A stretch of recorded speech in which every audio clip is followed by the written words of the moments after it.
Right, moving on to Reform UK's policy on veterans. Yeah. We have quite a strong policy in veterans to say we want to help veterans, but it's a bit, to my mind, a bit woolly.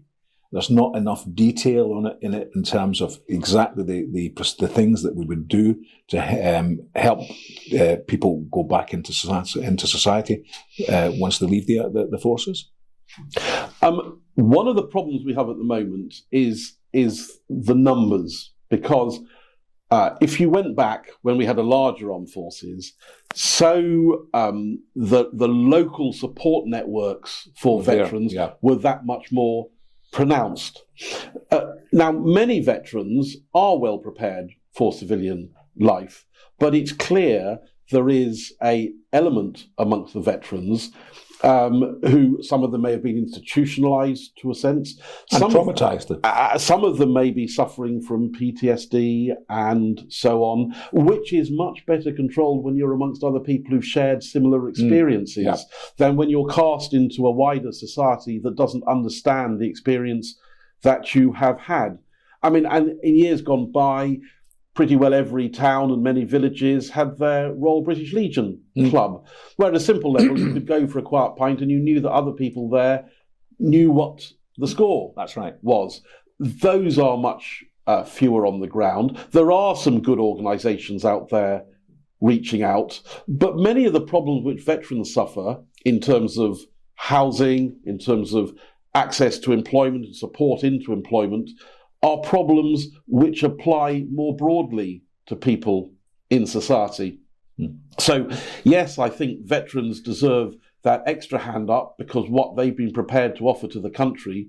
But equally, I'd say that most of the problems that veterans suffer from are best resolved by resolving the issues that face us more generally, given that where you've got veterans that fall through the net, we should be clear that there's a safety net to pick them up. But I mean, the main problem it seems to me that veterans have is, first of all, as you say, getting back into society in terms of job and housing, and because housing's a big thing if they've been in army houses all their lives. But also, there does seem to be an element whereby I don't particularly like this PTSD thing. I don't like any of these acronyms very, very much.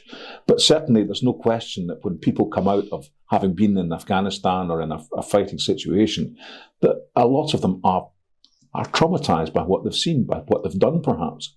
And these are the people who you see in a bus shelter, and they get involved in alcohol and substance abuse. It's a familiar pattern that happens again and again and again. It can certainly be a factor in individuals, and particularly where that trauma is a result of their military service, we're letting them down. We are. By not picking that up.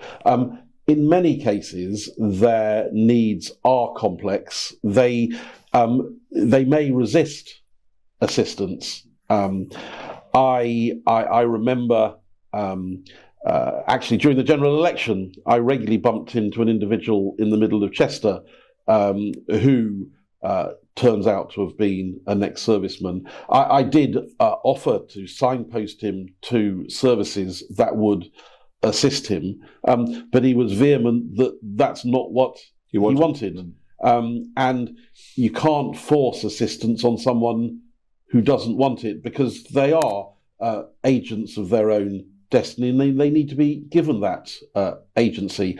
I think perhaps we should try to minimise people coming into that situation by looking at the exit arrangements from the armed forces to ensure that people who are vulnerable in that way have appropriate support before they may have fallen off any cliff. And we should be also preparing society so that before people go into the armed forces, we've already engendered many of the issues which I think that reform can do in terms of the moral factor in society, making people feel better about being British at a really simple level, which makes it easier to cope with some of the other vagaries that get thrown at you. If you feel that you've been doing a good thing in the Army or the Air Force or the Royal Navy, and you feel better about yourself all round, that will help you in how you approach life. Good. Right.